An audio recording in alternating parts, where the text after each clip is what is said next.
This is Hannibal here from the HannibalTV.com, and we have an MMA fighter, beautiful woman, Crystal Bear Lawson, joining me again because she kind of had her social media lost recently, and she wants to let the fans know where to follow her again and stuff. But how have you been, and where can they follow you now that you have your social media back? Yeah, I've been pretty good.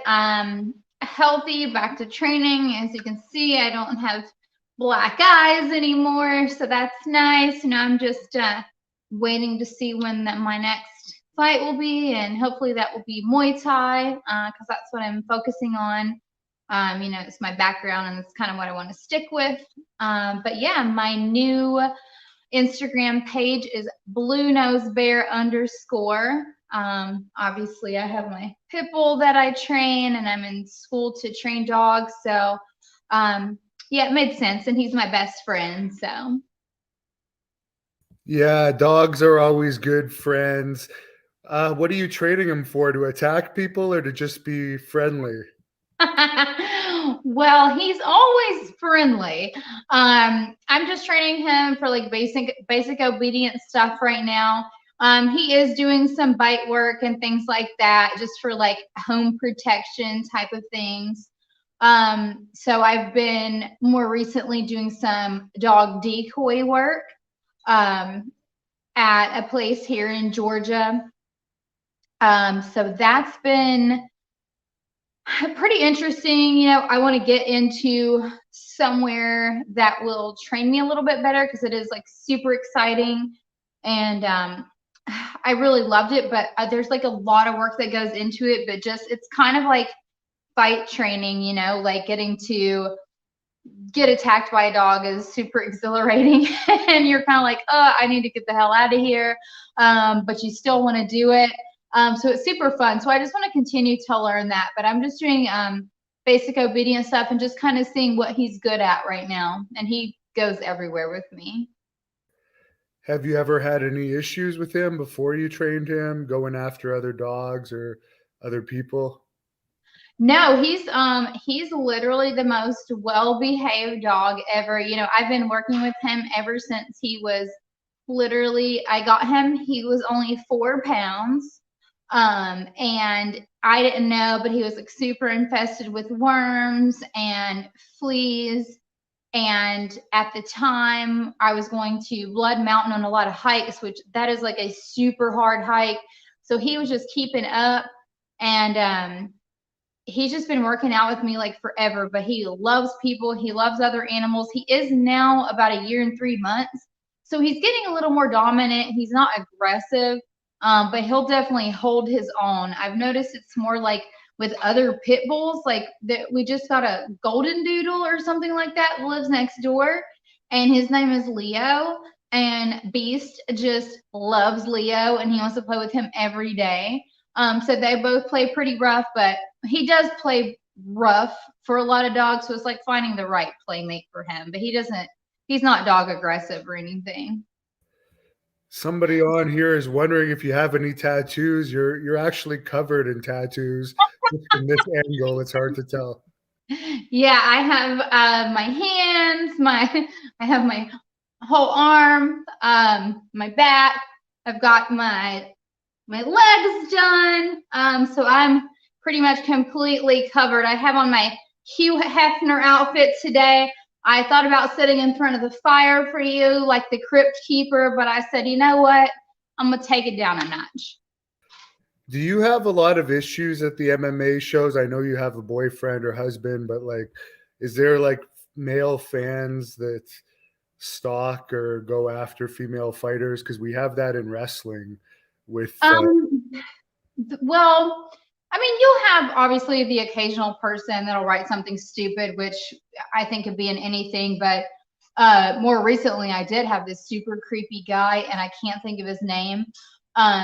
But basically, he was saying he could find me like a Lethwei fight and a Thai fight, and this guy just before I was originally before the bare knuckle fight, I was doing a fight before that. So he sends me a message randomly at night, and I guess because he didn't find me the fight, he started saying like that opponent was like a really bad opponent for me, and he was calling my phone repeatedly, and then we come to find out that guy like actually had like abducted a girl and held her hostage and did all kind of crazy stuff to her. And I started like getting all these weird calls and stuff. And at that point, like I do have like a security system and all that kind of stuff, and obviously my dogs and things like that. But that's the only time I've ever felt like a little uncomfortable and sketched out, because this guy literally had like most of my information, because it was under the idea that he was someone who was able to find me these fights. And I had put, I don't want to say a lot of trust in him, because I don't trust anybody, but I had put that much trust in him. So that was a little stressful for a little bit. But you'll have some people, but most people are pretty good. Actually, you get stupid comments on like Instagram or something, but you know, my Instagram's hacked now. So How did you find out it was hacked? so on the 6th, I remember it just like yesterday. So on the 6th, I woke up pretty early. I woke up at like 7:30. I'm not a morning person. But I woke up at like 7:30 that morning and checked my email, and it said your Instagram email address has been changed. If you don't approve of this, reply back. I did. So I instantly went to check my page. At that time, it was kind of allowing me to like log in. And so I started trying to do all the measures to actually be able to get in. But the person was like one step ahead of me every time. So by the time it got to the point where you could do like the face scan, my screen was just like going in a circle, and it was too late. My page was still up for just a little bit, and I continued to report it. And then at that point, it was just completely gone. So I think they've deactivated it. I have talked to Facebook support, which they offer zero help. Instagram support has a phone number, but you cannot talk to them. When you talk to a Facebook chat from a business profile, they say they don't have anything to do with Instagram, although they are the same company. So, you know, I've had a lot of hackers contact me and say they can get in, but that's also a scam. So I have two different things. I can either be hopeful that like one of these messages that I've sent to Instagram will actually work, because there are a lot of resources that I've lost. Like there was a referee class that I wanted to do that I was just talking about, like, and a lot of these I don't necessarily remember everybody's names and things like that. And so all of those resources are just like completely gone. So hopefully I'm just trying to build all that back up. Now, I posted a video today of some of your training that a lot of the fans probably saw on here. We also posted it on the Hannibal TV Instagram. Yeah. But what are you doing for your training these days? I see you do a lot of pad work. You're running and doing sprints and running up hills. Could you tell us about a typical training week for you? Yeah, right now I'm doing a couple of different things with my training since I've decided to focus back on just Muay Thai. The main thing I'm doing right now is pad work, bag work, drills. We have the garage set up as a complete gym. So we do drills out there. We got a heater set up out there, like one of those propane tanks. So as long as we don't die from the propane, we're good to work out there. So yeah, just like back to basics, drills, running. I have 2 to 3 days a week where I'll do a mouth run, which is basically a 40-minute run where you're just going like super slow, and it's almost people who do like marathons and stuff will do this type of training. But my coach Jeff Gemmo from Gemmo actually told me about this, so it helps your endurance running. So I do that a couple days a week, and then I do 3 days a week of sprint training. And that varies. I have 3 different workouts that I do. They're the Don Heatrick program. So I do that. And then I lift. I try to lift at least 2 times a week. And you're saying you want to do some Muay Thai fights.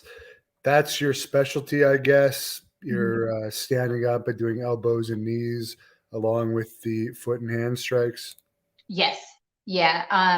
MMA is something that I've done off and on, but it's never been my true love or passion.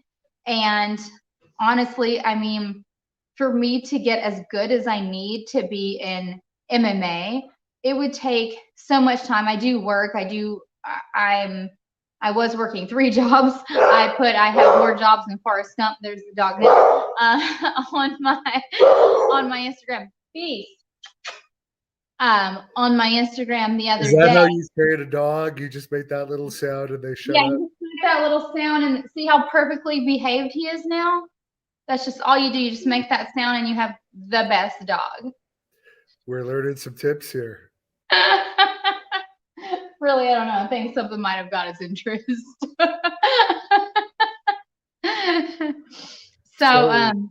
Yeah.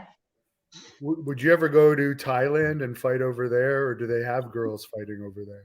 Yeah, that's the plan. I've had a plane ticket to go. I've been before. I went and filmed Master Toddy's show, Tough Girls, in 2011, because that's actually what got me into martial arts.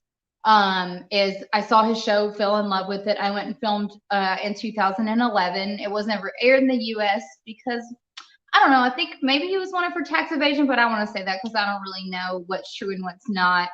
But it was a really cool experience. But I got my ticket year before last to go, and that's right when COVID hit here.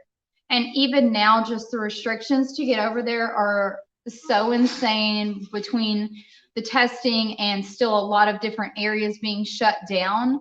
I have my plane ticket waiting. I've got my money set aside. So my goal is that I want to go there, get several fights back to back, and then try and aim for something like one or a bigger show, triumphant, something like that. But I know I need to get in more of those fights back to back and be more consistent with my Thai fights before I can reach those goals. So I'm hoping the world gets its whole mind together and gets back to normal soon. Yeah, it's not looking too great, unfortunately. Yeah. But you say you work 3 jobs, plus you're doing all this fight training. You must be extremely busy. What are the jobs that you do for your regular jobs? Oh, wow. So I've got all sorts of jobs. Let me tell you about all my jobs. I work at Hot Works, which is a 24-hour infrared fitness studio. So that's pretty cool. There's all kind of classes there, hot Pilates, hot yoga, stuff like that. And that's kind of a sales job. And then I do the dog decoy work, which is where you actually get attacked by dogs. I told you that. So doing that. And I'm looking into getting into more of that type of work, maybe getting into some clubs where I can actually learn it from the ground up. I don't mind being patient and taking my time with that because I really do love it. And then I was working at a cryotherapy place. So I'm slowly starting to narrow my job down now because it was taking up so much time. And then I'm studying for my dog obedience classes too. And then just trying to have a life on top of that and do everything. It's pretty out of control. It's a little overwhelming, honestly. Did you get free cryotherapy sessions at that job? Yeah, I got free cryotherapy and I could do the red light I was doing the laser as well. So cryotherapy, the red light, oxygen, compression, and then I got a discount on any IV therapy too. So I still have a good communication with them. And if there's ever a day that I'm off and he needs me to work there, he'll still check with me. So I still kind of work there, but I kind of don't. Sounds like a great place for recovery. Someone on here says you look like Suzanne Summers. Have you ever heard that before? I don't really see it. No, I don't know what she looks like anymore, so I hope that's a compliment. Is she still pretty? Because she's 50 something, right? She's got to be older than 50 now. She's got to be. Oh, we don't need to know if Suzanne Summers is still pretty or not with that comment. Yeah, I'll search it up. Do you follow UFC or anything? A little bit, you know, if it's somebody I enjoy watching, I'll watch them, but I'm not super into like keeping up with everything that's going on with MMA, or with UFC. You know, we've been watching pretty much all the bare knuckle fights because they're pretty exciting, but there's just so many UFC fights that are going on and so many fighters, it's hard to keep up. So I don't keep up with it a ton. What is it you like the best about the bare knuckle for watching it? Because it's always exciting. There's always blood. It's always exciting. A lot of times it's going to end in a knockout. It's just so brutal. It's, you know, it's just so primal. I mean, that's what drew me to doing the bare knuckle MMA. You know, like I know that my MMA experience is not that high, but I thought that from my stand-up background and the small amount of Muay Thai experience I have, I was hoping that would carry me through. And I know if I hit somebody bare knuckle, I hit hard without gloves. So I knew, hey, if I can put my hands on you bare knuckle, then it's going to be a really bad day. And I still obviously believe that to the fullest. So it's super exciting and yeah, and just like really primal. How's the pay for bare knuckle? It's good. I mean, I got paid really well, and they're paying, unless you're like a top tier UFC guy. And again, I'm not an expert on this, but unless you're like a top tier UFC guy, you're not making tons of money. Bare knuckle does pay well. They treat their fighters really well. And I'm speaking specifically for Game Bread and Jorge Masvidal's show and how I was treated. I don't know about other bare knuckle promotions, just to make that clear. But I do know Jorge has now opened up the Icon, which I think possibly is a feeder into UFC. It's going to be on Fight Pass. And he's talking about opening a boxing promotion this year too, or coming up.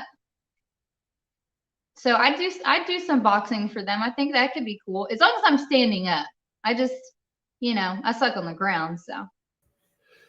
And this is what Suzanne Summers looks like now, and she's 75. Well, maybe the younger Suzanne. She's all right. Yeah.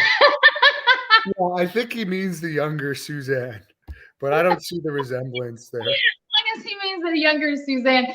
I do hear a lot of people. I used to hear like Kelly Ripa a lot. Who else have I heard?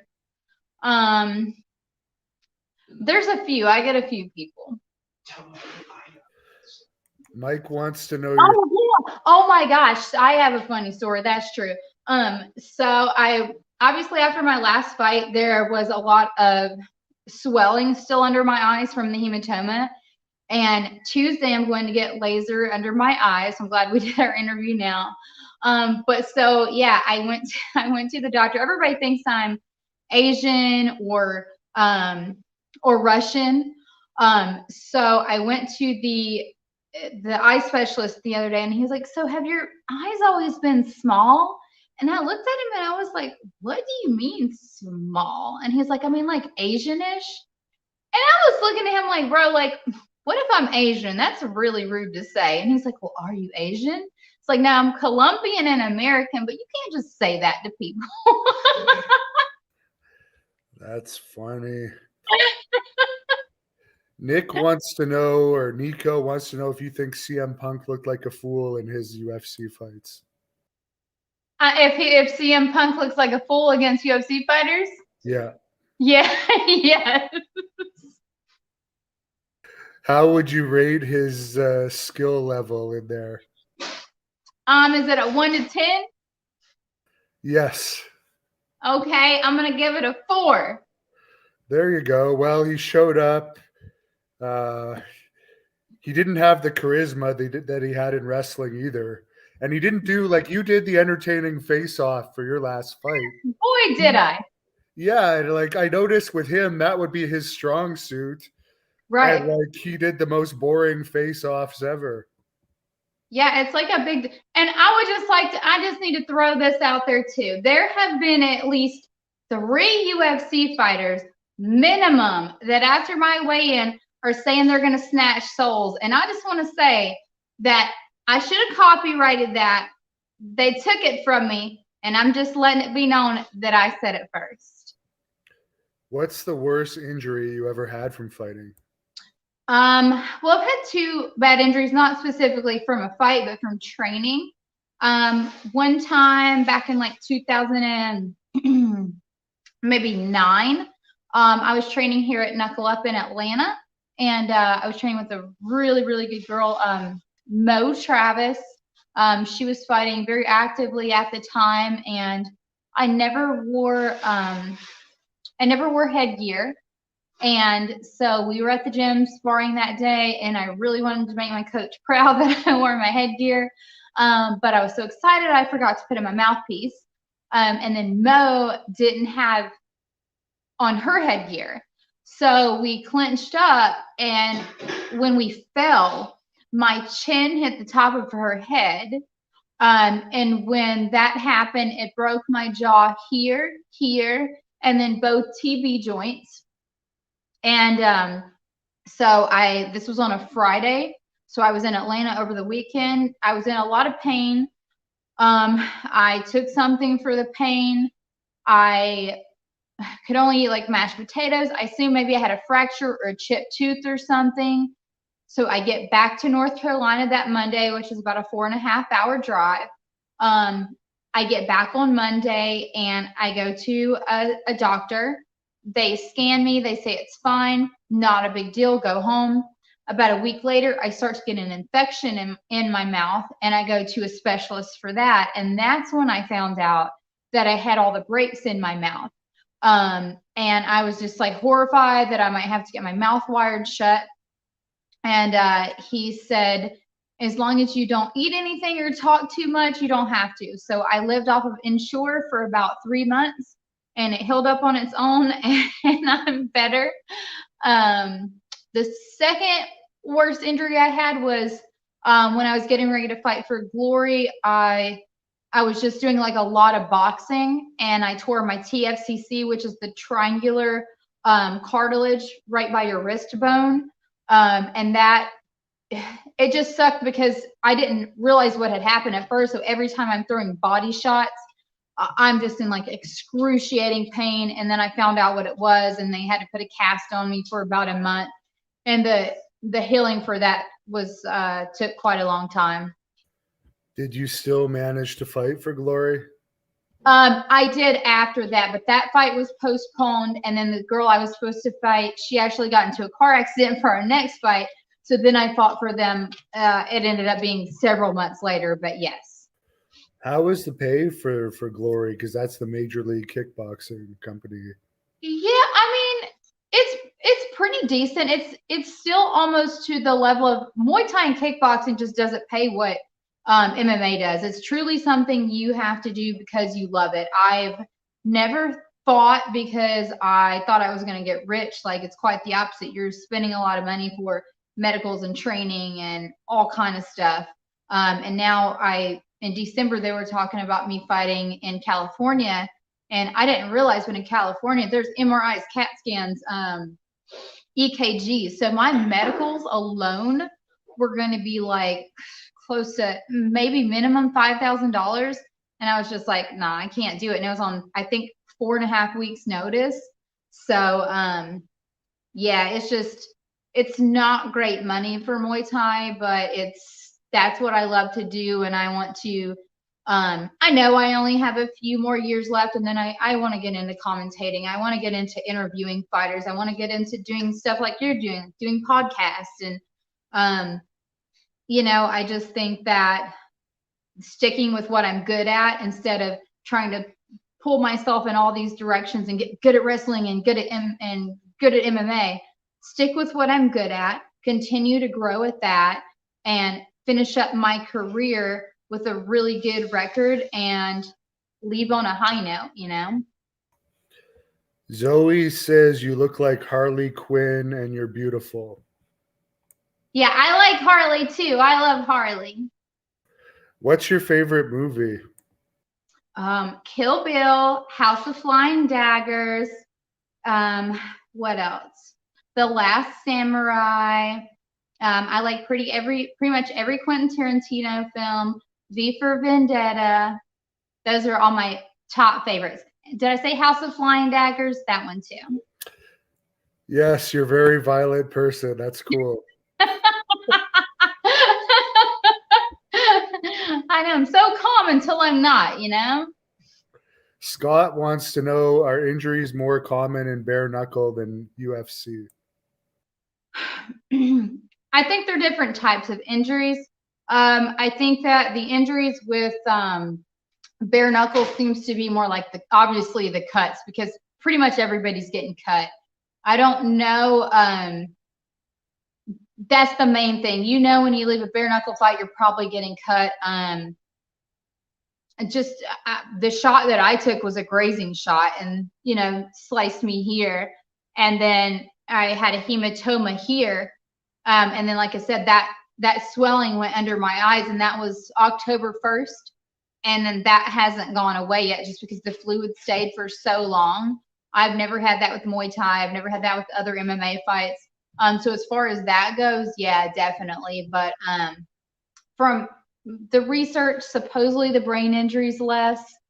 I guess it just depends. Bare knuckle boxing, just specifically bare knuckle boxing, I'm not really sure. I would think you would probably be taking less damage because you're just doing less or just doing only boxing, but you're getting cut up usually. Scott wants to know exactly how many tattoos you have. I have so many that I can't count anymore. Like I said, I have my entire back, so that is one whole piece. I have Maltese. They're all Japanese folklore. So I have like a Maltese tiger, which is for my Muay Thai camp. I have a phoenix, which is also a bird of paradise. I have a kitsune. I have my entire arm is all Japanese work as well.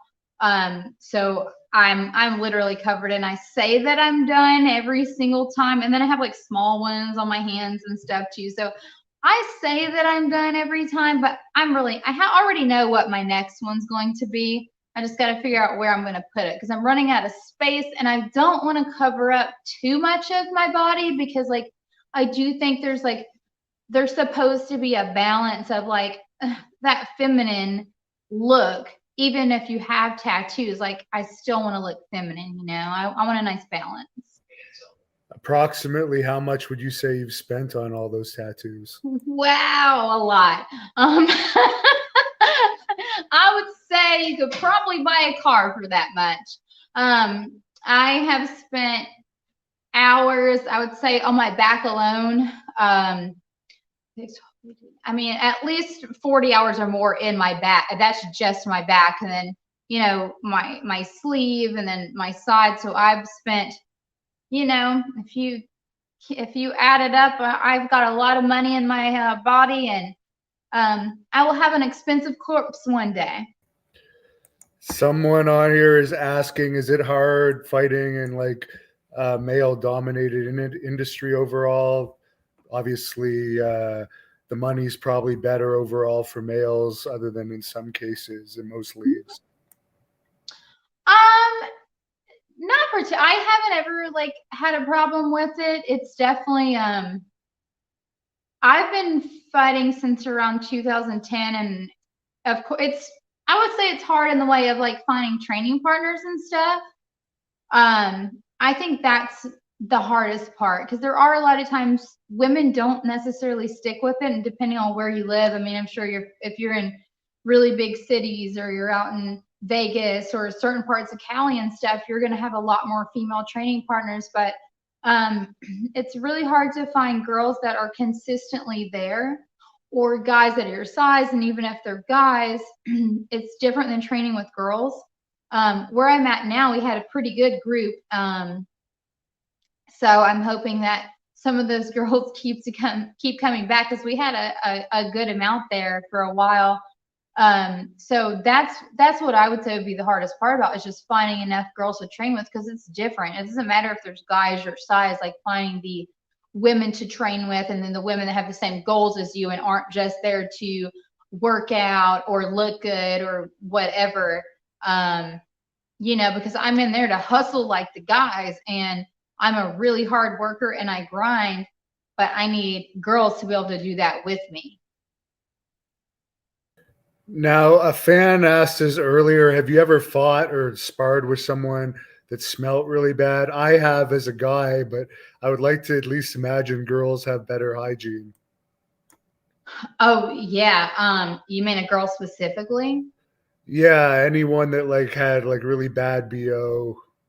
Yeah, I'm gonna try to say this the best way possible without giving away too much. There's one girl that I used to train with, wrestling and different stuff, and I would actually hang out with her sometimes, but man, this girl smelled so, and I was just talking about this the other day. Like, this girl smelled like constant body. I don't know if she never took a shower, if like that was just her smell. And I'm not trying to be mean, but it was so rough because like she rode in my car, and I'm like, oh, I got to get her out of my car. Like, you can't come to my house because you smell. And I don't know how to tell somebody that they smell really bad. So yeah, you definitely come across some people that girls need to take extra good care of themselves. Not saying that guys don't, but if you're a girl, you need to take the extra time. You just need to take care of yourself. Um, and probably, you should let your friend know. I don't know how you let your friend know that, hey, you don't smell very good, but yeah, that was she was a rough one. You tell another friend of theirs that's closer to them. Oh, that's a good idea. Like, Yeah. hey, this person needs to do something about their life. Yeah, that's what I've done in the past. Unless you just snap one day and just say, hey, I'm not wrestling you again unless you start wearing deodorant or something. Yeah, because the smell just engulfs you. Yeah, I mean, I had it once. There was no time to take a shower after, and I had this person smell on me for like a couple hours after, and I was ready to kill them. Or like if you're going with a guy and they have like a sweaty shirt or something on, and then you're grappling, and then it like gets all in your face, and then it smells, and it's like in your hair. That's pretty bad too. Have you ever had any guys be inappropriate during grappling sessions? No. Mm-mm. I never have. That's something I feel like I've been super fortunate. I know I have heard girls talk about, like coaches being inappropriate or male training partners, but I think when I'm in the gym, I do conduct myself a certain way. And I am very professional because that's my job. So I don't think I necessarily give that vibe off. I'm not necessarily, or I don't want to say necessarily, I'm not some super flirty, whatever type of person. So I don't really give off that energy that I'm somebody you probably want to talk to. Like, I'm fun and stuff, but you can kind of tell I'm just probably not interested. Yeah, and that's not the place to do it. Plus, you have a lot of guns too, and people know that, so they're not going to mess with you. That's right. We have all the bullets. Zucchini Dude wants to know if you have a favorite Marvel movie. I like all the Marvel movies, actually. I like any superhero movies. I like any comic book movies. Isn't I think there's a new one coming out, right? There always is. Yeah. Yeah, one movie I haven't seen is the new we're talking about Harley Quinn, is the new Suicide Squad, but I heard that it sucked. I have not seen it yet. Yeah. Gavin would like to know if you're at all concerned about brain trauma, and also have you ever trained in judo? Brain trauma, no. I feel like my memory already sucks as it is. So I do take things to help, with my brain and try to help just keep it healthy and stuff like that. Um, but not necessarily. I think when you're specifically just boxing, then there is a lot more likelihood of brain injuries. And as you know, in football, there's a lot of brain injuries. But, I feel like I try not to worry about stuff like that. I'm just trying to live life to the fullest, trying to be really good at this. And I don't like to think about the things that could be wrong or go wrong. I think that's sort of a bad way to think about it, you know? If you start worrying about being hurt, and of course, when you get a little bit older, yeah, the odds of that are a little higher, but um, I think it's better just to, I'm all about living life to the fullest and making the most of everything. And I try not to think like that.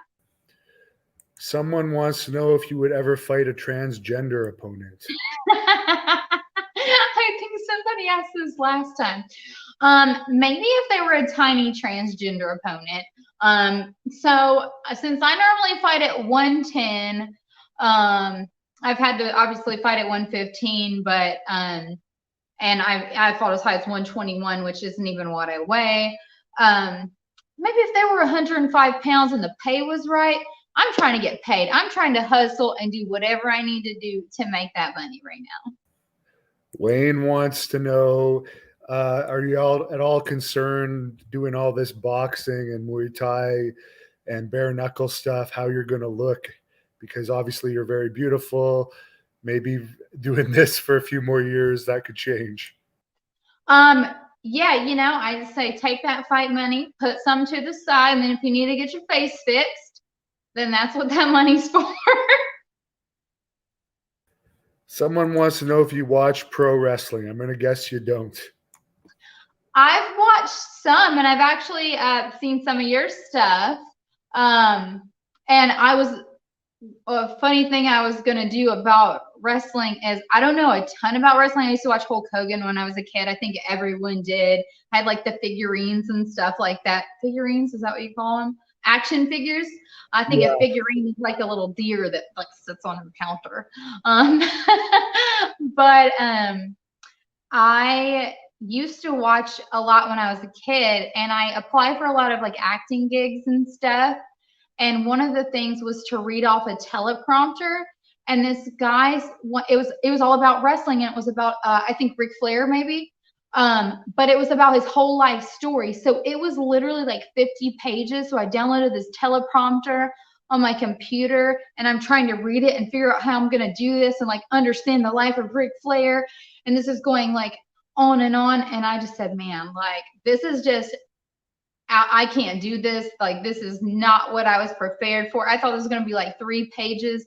I've got to read 50 pages and then add like the, you know, the excitement to it and all this kind of stuff. So, but I would love to get into wrestling. I don't know. Like, I think you might have to be like 20 to do that. I'm not sure, but I think it would be cool at this point. I just want to like try out everything. I want to try, you know, I want to try everything I can within, you know, the martial arts and this type of field that, you know, see where I am, see what I can do, see what the next steps are for me. I'm not opposed to anything.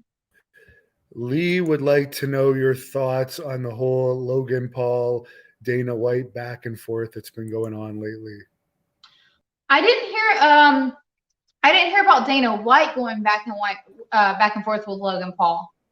He's been saying that they're not paying fighters enough, and it's just been a lot about pay and stuff like that. But what's your opinion on Logan Paul, since someone brought him up?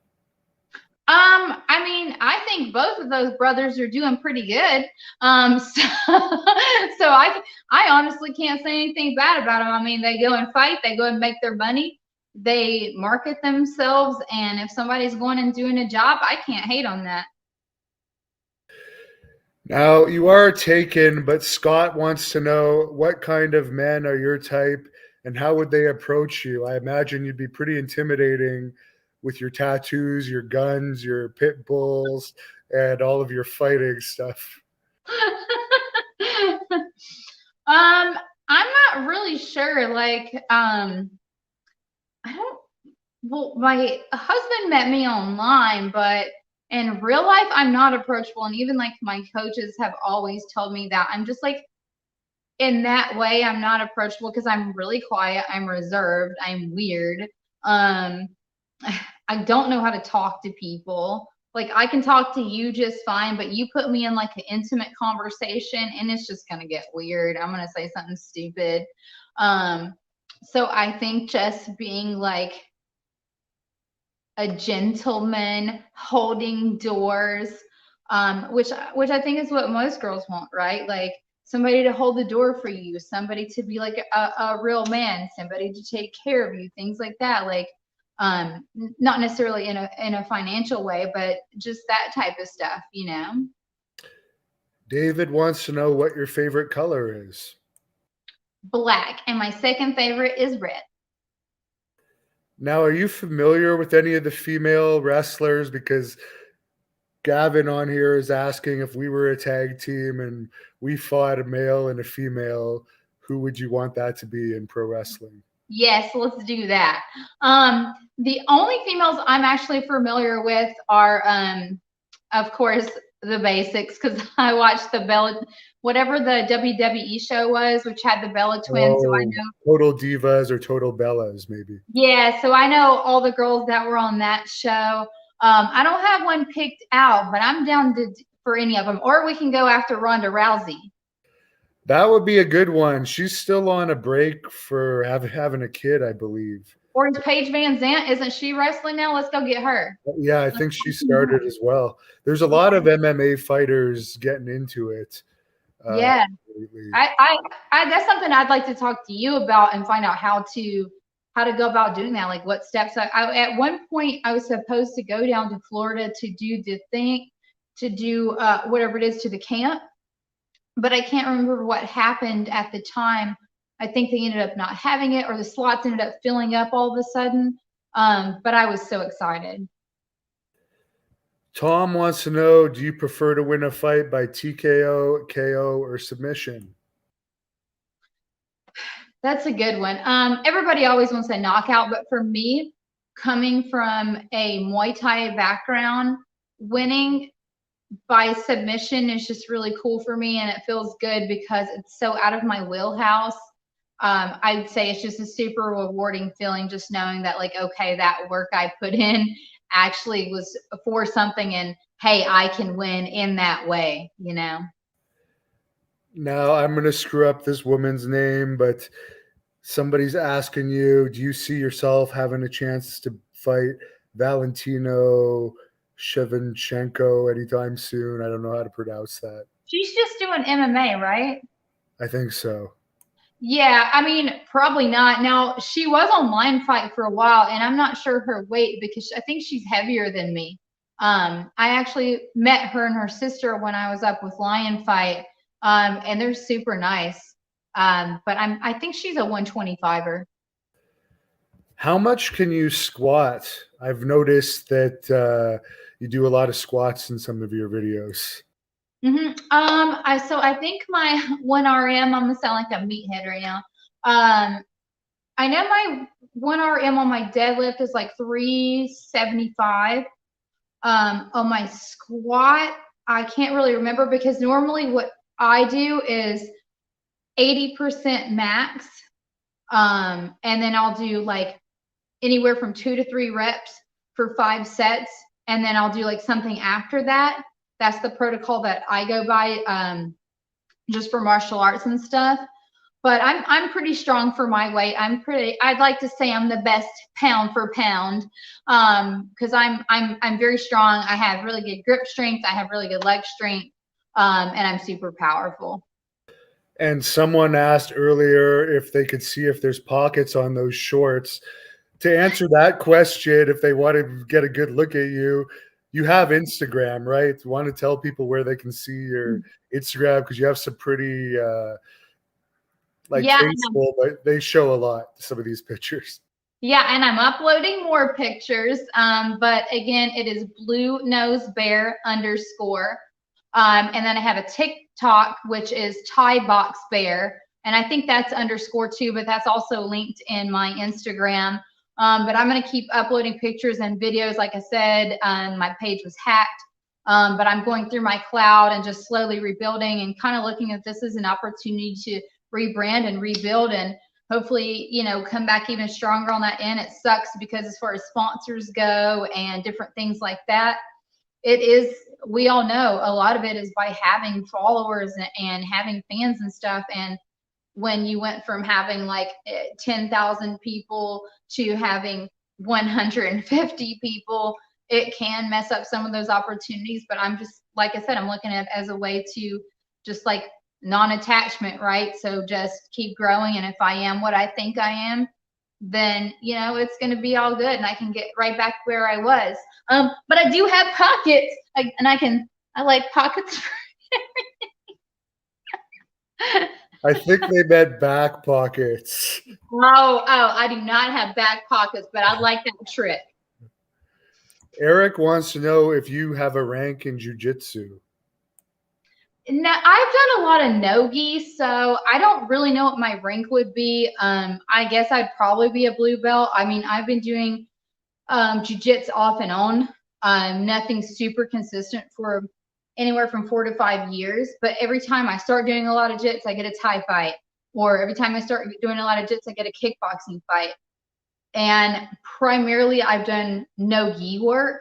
I've only worked in the gi for maybe about a year, and I actually did kind of start to like it finally when I was at Gimo in Charlotte. It's the first time I was like, oh, once I started understanding like gi chokes and stuff, I was like, okay, I can really get used to this. But I like working no gi, and everybody has a different opinion, but I think no gi is better for MMA, honestly, and for real life. I think it's better for everything too, because if the guy is attacking you on a beach, like, wouldn't you want to be able to do it whether they're wearing a thick jacket and pants or not? And then you Right, spend half the exactly. time tying up your belt every time you get thrown. let me get my belt together. Let me get here. Yeah, I think it's better for real life scenarios. Oh, somebody asked about judo. I've done judo one time. I went to a class. They put me with a guy who was about 210 pounds. I got slammed on my head. My neck hurt for about 2 weeks, and I've never went back to another judo class. Interesting. Scott wants to know how you prepare for an opponent. Do you scout your opponents heavily, or do you just kind of go in there with no game plan? Yeah, I mean, you always have to try and have a game plan, but I mean, ultimately, it doesn't always work out. Sometimes it does, sometimes it doesn't. But yeah, I always try to have a game plan, check people out. I don't like to look at them too much. I like to look it over, have my manager look, have my team look, have my coaches look, because I don't want to get like super obsessed with like, oh, this person does this good or that good. I want to focus more on what I do good and try to implement my game and what I'm trying to do, and not focus all on what this person is doing, because I don't want to get caught up like that. I want to drag them into my world, Now, we talked earlier about your confrontation before your last fight. Do you do anything to get into the person's head? Because obviously, the mental game in fighting can be advantageous. No, normally I am the most respectful, calm, laid back person, just because that is, coming from a Thai background. It is all about respect and honor, and I'm all about that. But yeah, as soon as someone disrespects me, especially on that level, yeah, I'm gonna lose my whole shit, and then at that point, I don't give a fuck. Someone would like to know, what's your favorite TV show? Ooh, well, I've got a couple. Don't judge me. Well, Missing Persons Mysteries, I watch every single night. Then Skinwalker Ranch, the new one, has been good. There's that new Bigfoot show. But I'm also watching, I just got Discovery Plus the other day. So now I'm watching all the 90 Day Fiancés and the 1,000 Pound Sisters. So don't judge me. Is this like a drama series about Skinwalker Ranch, or like a documentary series? Yeah, it's like a documentary series, and it's really good. What's your whole opinion of everything that goes on there? For the people that aren't familiar with it, it's like a hot spot for paranormal activity and UFO activity that's actually heavily researched by not only the government, but various very wealthy people have spent a lot of money researching what goes on there as well. I 100% believe in everything that's happening there. I believe it's paranormal. I do think there's, if you watch the show, there's a lot of research. They're doing new stuff, which is pretty cool. But there's definitely some kind of crazy magnetic energies going on there. I don't know if there's something underneath the earth. I don't know if there's something from above. But there's some crazy stuff happening there. It's definitely paranormal. I believe heavily in that. I think we spoke a little bit about that kind of stuff last time. I don't think it's coincidental whatsoever. We actually took a note that tell you that last time we were talking about UFOs and stuff like that, and not long after that, probably a few weeks after, I had left the gym doing cardio and driving down the road by my house. And I saw these 3 lights in the sky. And at first I thought it was a plane. Well, there's actually 4 of them. And at first I thought it was a plane, but I'm like, I don't really pay attention. I'm just driving, listening to music. But for some reason, I really paid attention to these lights. And they're like these orbs is the best way to describe it. There are these 3 circles and they're going here, here, and here. And then there was a white one next to it. And I'm just staring at it. And I'm like, am I seeing what I think I'm seeing? Is there something behind the bushes? And so I drive a little bit farther and I'm looking to see, because it just straight disappeared. And so I'm looking is it behind something? Where did they? I'm trying to justify what I saw.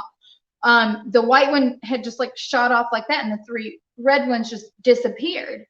So my husband was in his car behind me, and I called and I was like, hey, did you see anything? And he was like, yeah, those lights. And he starts describing it. And I was like, well, who do I call? So I called 911 and told them what had happened. And she said she's going to send someone out, right? And I was like, okay, that's weird, but fine. I described it to her.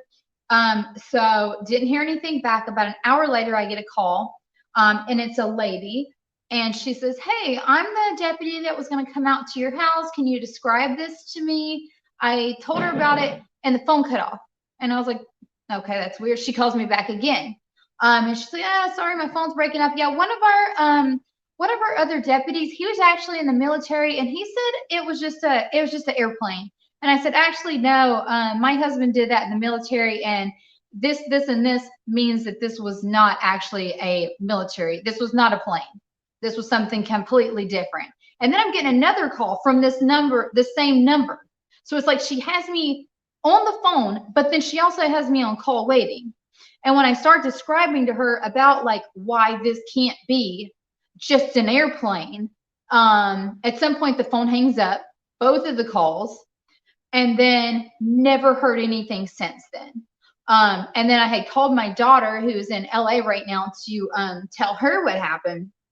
And she's like, this is crazy. And while I'm on the phone with her, I'm getting all this crazy static.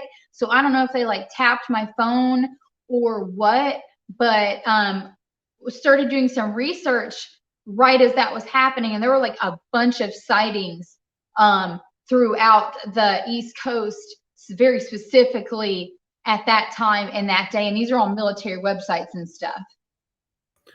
Very interesting. So I guess you didn't have time to pull out your phone to catch any video of this. No, it's kind of the best way I could describe it is I was a little bit in shock. I felt a little weird. I was listening to some weird music. Not that I don't normally listen to this stuff, but it was Blue Moon radio. So it was really older music, kind of enchanting. And I just felt I don't know how to describe it. I just felt different. And that's when I saw it, and it was just a really weird experience. It was just too much to take in at once. Very interesting. And as far as Bigfoot, I'm really not that interested in it, because with UFOs, it's this is something that could maybe take us over. But Bigfoot, it's I can't see them taking over the world or anything like that. But what's your opinion from your research on these Bigfoots and Sasquatch things that are seen all over the place? So there's another show about him, and I can't think of his name, but I think that if he were real, and I believe in everything, I believe in fairies, I believe in UFOs, I believe in gnomes. There's about nothing I don't believe in except for Bigfoot.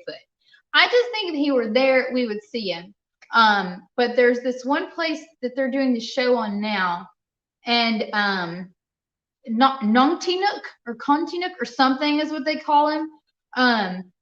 But they say he charges up in a tree and he's like throwing stuff at them. I don't know. So I think that's paranormal. I think a lot of this stuff could ultimately just all be paranormal and it's part of this other weird universe and there's just creepy things in it. And I don't think it's really a gorilla man.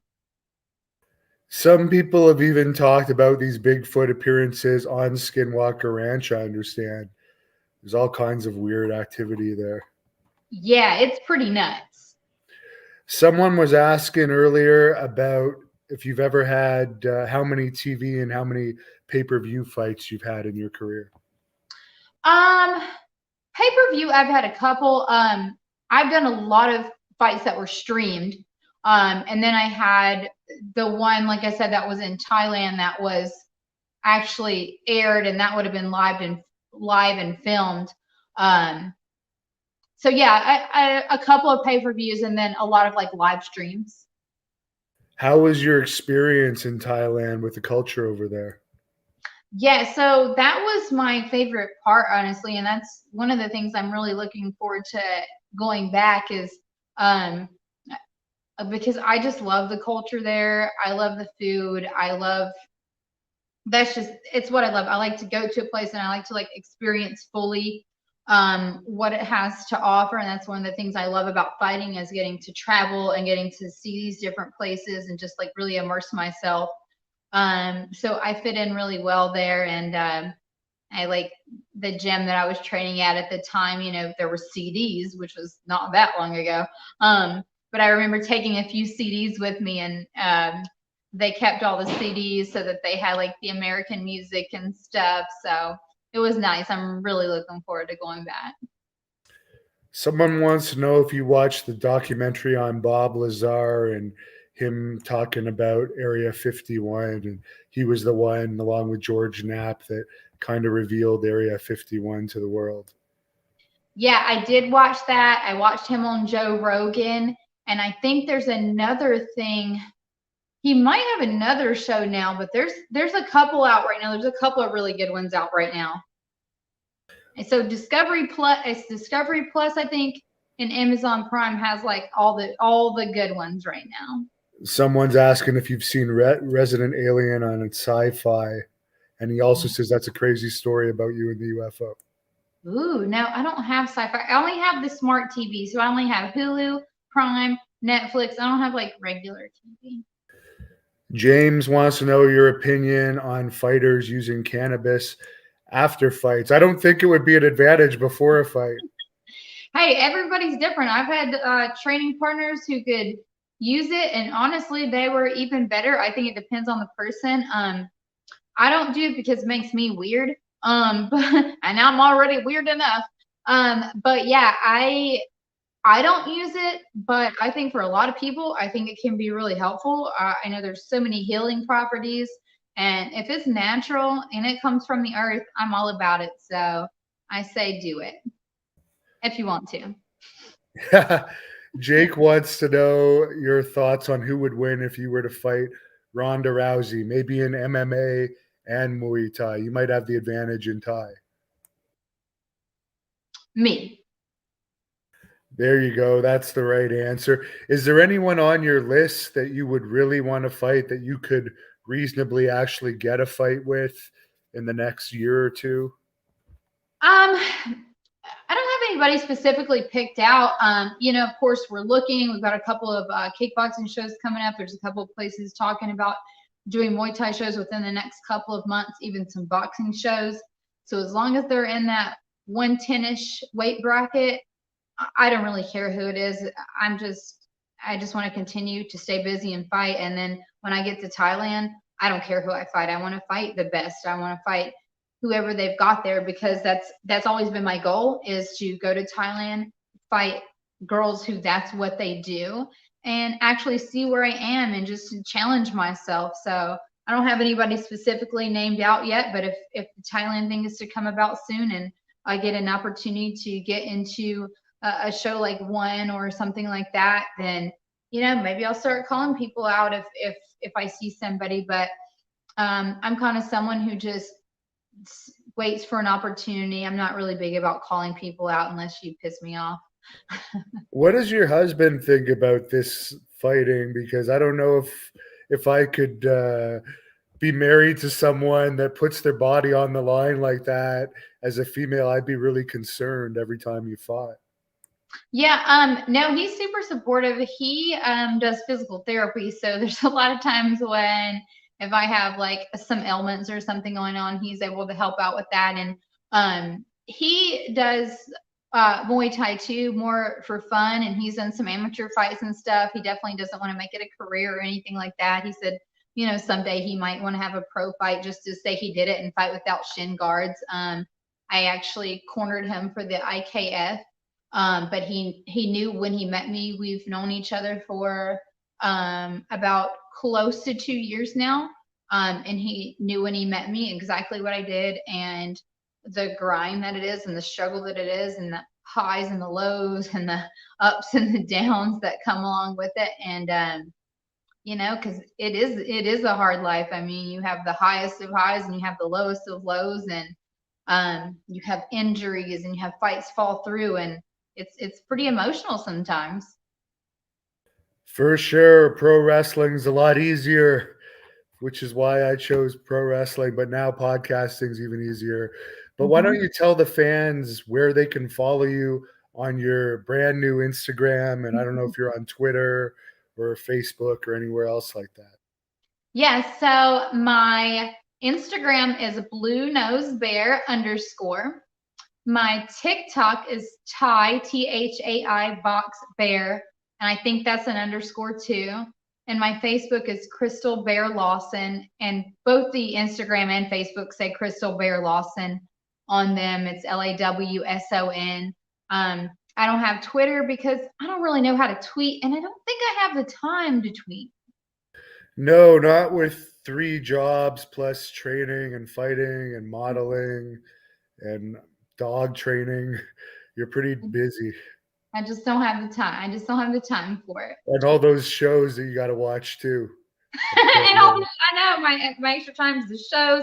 That's what I was doing today. I was studying while I was getting ready for my interview. I ate dinner. I was getting ready for my interview. I was like, I'm going to go watch 90 Day Fiancé and listen to that while I put on my mascara. So I have to like really manage my time well.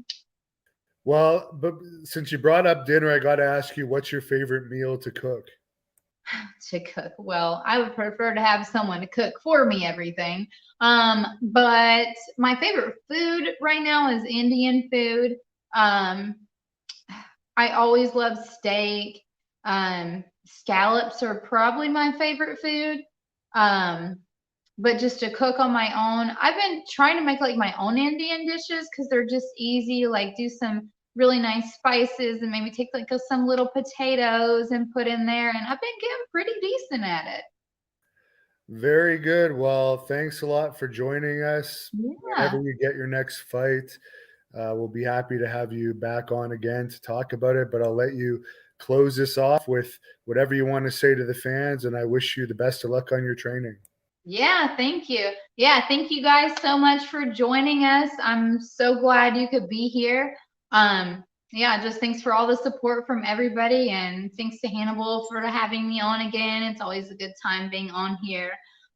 So yeah, just thanks for being here and look forward to the next one. Thank you for watching the Hannibal TV.